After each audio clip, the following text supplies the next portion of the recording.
Assalamualaikum everyone, welcome back to my channel. Today we're gonna discuss about drama, introduction to modern drama, 90704. ठीक है? So let's discuss. So what is drama? Drama is a literary genre जिसका मतलब है कि कुछ ऐसा जो कि स्टेज पे परफॉर्म किया जाए. ठीक है?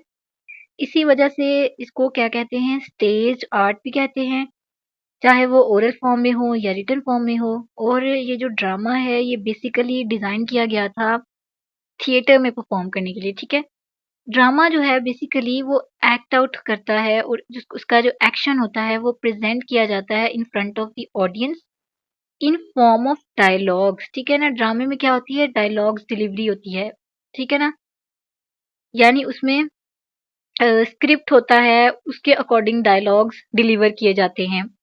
ओके, सो जबकि नॉवल और शॉर्ट स्टोरीज में क्या होता है कि इसमें एक डिस्क्रिप्शन ऑफ एक्शन दिया जाता है. डिस्क्रिप्शन होता है एक्शंस के बारे में, कैरेक्टर के बारे में, उन कैरेक्टर्स के मोटिव्स के बारे में, या फिर एक्सप्लेनेशन ऑफ सीन्स दी जाती है. ठीक है? ओके. और जो ड्रामा है वो इनएक्टमेंट होता है, action happening right in front of audience. बहुत सारे मुख्तलिफ कैरेक्टर प्ले किए जा रहे होते हैं, मुख्तलिफ इंसान होते हैं ड्रामा में जो कि मुख्तलिफ कैरेक्टर प्ले कर रहे होते हैं. ज़रूरी नहीं है कि वो इंसान ही हो, कुछ भी हो सकते हैं, विच हो सकती है, स्पिरिचुअल बीइंग हो सकते हैं, एनिमल्स हो सकते हैं. ठीक है ना?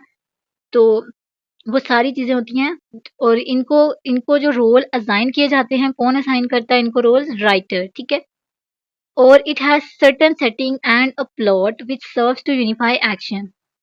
यानी एक ड्रामा की प्रॉपर सर्टेन सेटिंग होती है, उसका एक प्लॉट होता है, उसमें क्लाइमैक्स होता है, एक प्लेस दी जाती है, स्पेसिफिक प्लेस में वो एक जो है वो ड्रामा प्रेजेंट किया जा रहा होता है, उसका एक प्लॉट क्रिएट किया गया होता है जो कि एक्शन को यूनिफाई कर रहा होता है. क्लियर? अब मार्टिन एसलिन ने कुछ डेफिनेशन ड्रामा की बताई थी इन एनाटॉमी ऑफ ड्रामा में. क्लियर? So first क्या थी definition? Drama can be seen as a manifestation of the play instinct as in children who are playing mother and father. ठीक है? उन्होंने कहा कि ड्रामा जो है एक किसी भी प्ले की मैनिफेस्टेशन को दिखाता है जिसमें कि चिल्ड्रन जो हैं वो क्या प्ले कर रहे हैं? मदर और फादर का रोल. क्लियर? पॉइंट नंबर 2, जो डेफिनेशन नंबर 2 थी वो क्या थी कि drama is something one goes to see which is organised as something to be seen. कि ड्रामा जो कि देखने के लिए, जो कि किसी एक वाहिद के देखने के लिए बनाया गया हो, ऐसी चीज है, और जिसको ऑर्गेनाइज किया गया हो देखने के लिए ही. ठीक है? It is enacted fiction and art form based on mimetic action. ठीक है ना? ये एक फिक्शन आर्ट फॉर्म होती है जो कि मिमेटिक एक्शन पे बेस्ड होती है. यानी फिक्शनल यानी कि कोई भी स्टोरी होती है अफसाना नुमा होती है, इसमें कुछ भी रियलिटी से मुतालिक नहीं होता. उसको क्लियरली जो है वो स्टोरी की फॉर्म में बताया जा रहा होता है, उसको अफसाने की फॉर्म में बताया जाता है, फिक्शनल होती है. ओके. और मिमेटिक एक्शन यानी कि वो नकल कर रहे होते हैं, कैरेक्टर्स जो होते हैं वो नकल ही दिखा रहे होते हैं. ठीक है? नेक्स्ट फोर्थ डेफिनेशन है in arts drama is the most elegant expression of thought nearest to the truth. कि ड्रामा जो है ना वो एक एलिगेंट एक्सप्रेशन ऑफ थॉट है जो कि सच्चाई से करीब तरीन होता है इन आर्ट. फिफ्थ डेफिनेशन क्या थी? It is the most concrete form in which art can recreate human situation, human relationship. ठीक है? यानी कि ये एक कॉन्क्रीट फॉर्म होती है ड्रामा की जो कि ह्यूमन की सिचुएशंस को रिक्रिएट करके दिखा रहे होते हैं आर्टिस्टिकली, और उनके ह्यूमन के रिलेशनशिप्स को दिखाता है ड्रामा में. ओके, क्लियर हो गया? Next, drama as imitation. So drama जो है वो अडॉप्ट करता है, रिफ्लेक्ट करता है, रिक्रिएट करता है रियलिटी को ऑन दी स्टेज. ठीक है? यही रीजन था कि जो एरिस्टोटल हैं उन्होंने कहा इसको इमिटेशन. मिमिसिस में उन्होंने ग्रीक की जो माइमेसिस थी उसमें क्या उन्होंने उसको क्या माइमेसिस का क्या मतलब होता है? इमिटेशन ऑफ एन एक्शन, यानी किसी भी एक्शन की नकल करना. ठीक है? और ये जो है ये ह्यूमन नेचर के इसीलिए जो ह्यूमन नेचर है उसका इंसान की जो नेचर है उसमें वो इमिटेट करता है दूसरों के एक्शंस को, दूसरों के एक्शंस की नकल करता है, कभी उनको एज़ ए फॉलो करके, कभी उनको कॉपी करके। क्लियर? और जो किड्स है ना, मोस्टली जो हमारे बच्चे होते हैं नॉर्मली वो क्या करते हैं, वो इमिटेट करते हैं अराउंड देमसेल्व्स।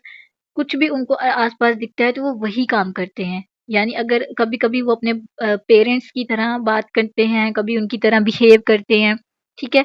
और कभी वो अपने आप को एज़ अ पेरेंट शो कर रहे होते हैं कि मैं पापा हूँ, पापा की तरह बात करूँगा, जो बेबी बॉयज़ होते हैं, ठीक है? तो वो इमिटेट कर रहे होते हैं अपने पेरेंट्स को। और इसका जो अल्टीमेट पर्पस ऑफ इमिटेशन है इन ड्रामा, वो क्या है? सिखाना, to learn, to acquire knowledge और स्किल्स, ठीक है ना? जो कि एक एक्शन इमिटेशन कर रहा हो रही है उस चीज को, नॉलेज को सीखना, ठीक है? चाहे वो कोई नोबल मैन इमिटेट कर रहा है, कोई जैसे एक नोबल मैन है ना, तो वो किसी नोबल मैन को ही इमिटेट करेगा। और जो इग्नोबल मैन है वो डिप्रेव्ड और फेलियर को ही करेगा। क्लियर? अब एक टीचर है तो वो टीचर को, जो सीनियर टीचर होगा उसको इमिटेट करेगा कि वो किस तरह से अपनी टीचिंग को इम्प्रूव कर रहे हैं, कौन सी स्किल्स यूज कर रहे हैं। Okay, one is doing by the way of learning about the character being imitated. Okay, the artist who writes or creates drama to be performed on the stage is referred to as dramatist. ठीक है, जो writer होता है इसका, जो drama लिखता है उसको क्या कहते हैं? ड्रामाटिस्ट कहते हैं। अब इसके जो कैरेक्टर्स होते हैं वो क्या होते हैं कि कैरेक्टर्स जो हैं वो इंसान होते हैं जो कि प्ले में एक्ट आउट कर रहे होते हैं।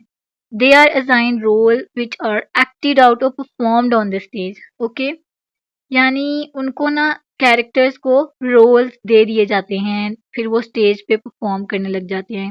इंसान, या जो भी इंसान, या ज़रूरी नहीं है कि वो इंसान ही हो, ठीक है? जो कि ऑडियंस के सामने फिर वो परफॉर्म कर रहे होते हैं। और जो कैरेक्टर होते हैं वो मेजर भी हो सकते हैं, माइनर भी हो सकते हैं, ज़रूरी नहीं है। किसी का भी रोल थोड़ा या ज़्यादा होने पे डिपेंड करता है कि उसका कैरेक्टर कितना है, कितना कैसा है, मेजर है, माइनर है। क्लियर? नॉर्मली जो होते हैं वो प्लेज में इंक्लूड होती है एक लिस्ट ऑफ कैरेक्टर। कोई भी आप ड्रामा, अगर क्लासिकल लिटरेचर का या कोई भी ड्रामा अगर आप पढ़ते हैं रिटन फॉर्म में, तो उसके स्टार्टिंग पे ही उसकी एक कैरेक्टर लिस्ट होगी जिसमें उसका इंट्रोडक्शन भी होगा, इंक्लूडेड होगा उस लिस्ट में कैरेक्टर्स का, और साथ में उनके रिलेशंस भी बताए गए होंगे कि कौन किसका क्या लगता है। Clear? There is a wider range of possibilities के, बहुत बड़ी इसकी पॉसिबिलिटी है कि कैरेक्टर्स जो हैं वो किस तरह से जो हैं वो ड्रामे में दिखाए जाएंगे। और ज़रूरी नहीं है कि वो सिर्फ इंसान ही हों कैरेक्टर्स, कुछ भी हो सकते हैं, वो स्पिरिचुअल बीइंग्स हो सकते हैं, एब्स्ट्रैक्शंस हो सकते हैं, एनिमल्स हो सकते हैं। क्लियर? बहुत सारे ऐसे ड्रामाज हैं जिनमें ये सिर्फ इंसानों पे मबनी ड्रामाज लिखे गए हैं क्लासिकल लिटरेचर में या मॉडर्न लिटरेचर में, या फिर बहुत सारे या विचेस पे वो ड्रामाज लिखे गए हैं, स्पिरिचुअल बीइंग्स भी लिखे गए हैं, एनिमल्स भी लिखे गए हैं। इट डिपेंड्स कर इट डिपेंड्स कि राइटर क्या दिखाना चाह रहा है, उसकी इंटेंशन क्या है, उसका चॉइस ऑफ स्टाइल क्या है। क्लियर? सो ये कुछ प्लेस के नाम बताए हैं कि टेस है, on Wormies, the desert encroaches over everyman, which is a medieval play. Animals and abstract qualities are used as characters. Clear? अब एरिस्टोटल्स व्यूज ऑन ड्रामा क्या थे कि एरिस्टोटल थॉट कि जो पर्पस ऑफ ड्रामा है ना, उसका क्या मकसद होता है? To arouse feeling of pity and fear among the audience. ठीक है, यानी फीलिंग ऑफ जो बेचारापन है या जो बेचारगी है, खौफ है, उसकी जो फीलिंग है ना ऑडियंस के अंदर, उस चीज को अराउज करना।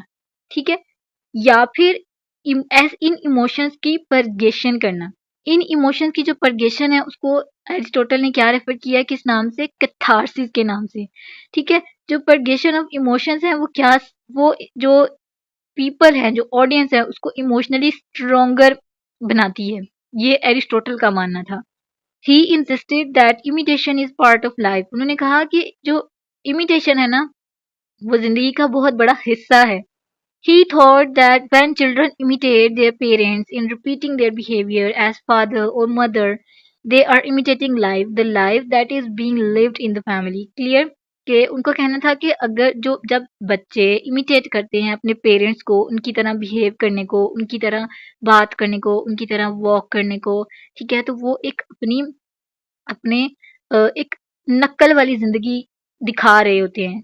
वो ज़िंदगी जो ऑलरेडी उनकी फैमिली में जी जा रही है, एक ज़िंदा इंसान की नकल कर रहे हैं। Point is characteristics of drama, ठीक है? तो ड्रामा जो है वो एक यूनिक जॉनर ऑफ लिटरेचर है। It is recorded blueprint of performance to be enacted on the stage and performed by character in a theatrical setting. Clear? ये एक ना रिकॉर्डेड ब्लूप्रिंट होता है परफॉर्मेंस का, जो कि एक्ट किया जा रहा होता है स्टेज। कैरेक्टर जो है वो परफॉर्मेंस दे रहे होते हैं अपनी थिएट्रिकल सेटिंग में। ठीक हो गया? जो स्टेज होता है ना, उसकी performances of plays deliver life experiences to the audience realistically. ठीक है? यानी वो कहते हैं कि जो स्टेज पे परफॉर्मेंस दिखाई गई होती है ना, वो क्या कर रही होती है, वो डिलीवर कर रही होती है लाइफ एक्सपीरियंसेस। ठीक है? रियलिस्टिकली वो अपनी कैरेक्टर जो होते हैं ना, यानी अगर एक ड्रामा है तो उसमें जो इंसान या जो हीरो हीरोइन, फॉर एग्जांपल कोई एक बंदा, एक हीरो हीरोइन है, तो उनके जो कैरेक्टर है वो अपनी हकीकी जिंदगी दिखा रहे, मतलब होता तो वो कैरेक्टर है, बट हम जो ऑडियंस है उनकी नज़र में वो उनकी हकीकी जिंदगी होती है। ठीक है? हमें लगता है कि वो हकीकत में ये सब कुछ हो रहा है, मतलब वो एक रियल लाइफ एक्सपीरियंस दे रहे होते हैं ऑडियंस को। Now clear? It is more concrete than other genres of literature in the sense that when reading a novel, ठीक है ना, ये एक सबसे एक अलग ही कंक्रीट इसका एक जॉनरा है लिटरेचर का। क्लियर? जब आप नॉवल पढ़े होते हैं तो क्या होता है, you are being narrated a story about characters and event by the novelist. यानी कि एक नॉवल ने कोई स्टोरी या कैरेक्टर आपको बताया होता है कि ये है, और आप जस्ट उसको नरेट कर रहे होते हैं। ठीक है? एक पोएम में क्या करता है, poet tries to convey message in condensed language. यानी जो पोएम होती है उसकी वर्सेस होती हैं, वर्स की फॉर्म में एक राइटर आपको कोई मैसेज दे रहा होता है। Clear? In a play on the other hand the story is not narrated by the playwright, but the character are seen to be living out their experiences on stage with the audience watching this action live. Clear? और जो इसके बरक्स जो pledge हैं, उनमें क्या होता है कि जो स्टोरी है वो लिखी गई नहीं होती है एज ए प्ले राइट, बल्कि स्टेज पे परफॉर्म करके आपको बकायदा तौर पे उसका लाइव एक्सपीरियंस दिखाया जा रहा होता है कि ठीक है ना, लिविंग एक्सपीरियंस उनका जो है वो दिखाया जा रहा होता है स्टेज पे, और उससे जो ऑडियंस है वो काफी ज्यादा इम्प्रेस होती है, बहुत चीजों को वो अडॉप्ट करती है। ठीक है ना? और in drama, the characters are seen to be talking to themselves and reacting to incidents according to the impulse of the very moment in which the incident take place. ठीक है? तो जो ड्रामा है उसमें क्या होता है कि जो कैरेक्टर हैं वो क्या हमें बातें करते हुए, मतलब डायलॉग्स डिलीवरी देते हुए नजर आ रहे होते हैं। वो उसमें वो डिफरेंट टाइप्स ऑफ इंसिडेंट्स होते हैं ड्रामाज में, वो उसके ऊपर रिएक्ट कर रहे होते हैं। ओके, तो ये सारी चीजें होती हैं ड्रामाज में। तो ड्रामा जो है वो is therefore presented in dialogues. Clear? तो ड्रामा में क्या होते हैं, डायलॉग होते हैं। This makes drama a unique and most impactful form of literature. Okay, जो डायलॉग्स होते हैं ना, उससे क्या होता है कि most impactful form of literature create होता है, और इसका जो इम्पैक्ट होता है ऑडियंस पे वो डायरेक्ट और इंस्टेंट होता है। वैसे रीडिंग करेंगे ना, तो जब तक आप मेंटली प्रिपेयर नहीं है, मेंटली एक्टिव नहीं है ना, तो आपको वो जो नॉवल है या जो स्टोरी पढ़ी जा रही है उसके बारे में समझ नहीं आएगा। लेकिन एक ड्रामा है, उसके सीन में कुछ चल रहा है, कोई दो लोग बात कर रहे हैं, तो वो सुन के उससे हमारी जो है सेंसेस बहुत एक्टिव हो जाती हैं। सुन के हमें ज़्यादा अच्छे तरीके से जो है वो हमारे ऊपर चीज़ का इम्पैक्ट पड़ता है। तो जो ऑडियंस है वो जल्दी जो है वो अंडर इम्पैक्ट आती है इसके ड्रामा के। Now clear? It's not only it's not only informs but educate, entertain and at times also mobilizes the audience for a certain action. Clear हो गया ना कि इससे ड्रामा से सिर्फ और सिर्फ हमें एंटरटेनमेंट ही नहीं मिलती है, या फिर हम उससे, बल्कि हमें ना सिर्फ इन्फॉर्म किया जा रहा होता है किसी चीज़ के मुतालिक, बल्कि हम उससे एजुकेट भी हो रहे होते हैं। बहुत सारी चीज़ें हम लोग ड्रामा से सीख के रियल लाइफ में इम्प्लीमेंट करते हैं in a positive way. All about what is drama. So if you like the video, please like, subscribe and share.